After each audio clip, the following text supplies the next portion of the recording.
Түркістанның облыс орталығы болуына орай Фара-Батау мен елімізде теңдесі жоқ жаңа заманауи білім орталығы ашылды.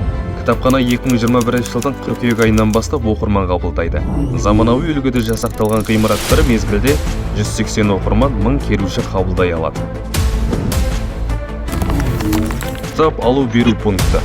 Оқырман телефон көмегімен алу, создыру, қайтару функциясын орындайды.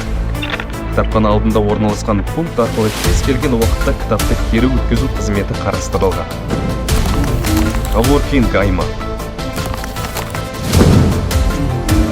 Әл-Фараби әлемі. Философ Әбу Насыр Әл-Фарабидің кітаптары мен трактаттары, фараби танушы ғалымдардың еңбектері қойылған. Атамұра. Саз балшықтан құмыра жасау үйірмесі. Фаб-лаб. Сандық шеберханасы. Мұнда мамандар арнайы 5 зонада түрлі қызметтерді атқара алады. Фрезерлі станок, лазерлі аймақ, ішкі принтер аймағы, электроника аймағы, стримтекс аймақ. Жазудың даму ескерткіштері. Жазба тарихынан мағлұмат беретін 5 бағанада топтастырылған.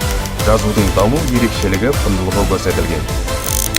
6-15 жас аралығындағы оқырмандарға қызмет көрсететін балалар бөлімі. Оқу залы. Салалық әдебиеттер жинақталған 50 оқырманға арналған зал. Мерзімді басылымдар залы. Газет, журналдар ұсынылған 20 орынды зал. Сонымен қатар кітапханамызда Өзбекәлі Жәнібек және Мархабат Байғұт оқу залдары бар. Аталған бөлімдерде тарихи кітаптар мен ғылыми зерттеулерге қатысты еңбектер және Өзбекәлі Жәнібектің мемориалдық кабинетінен архивтік құжаттар және көркем әдебиет пен түрлі мотивациялық кітаптар қойылған.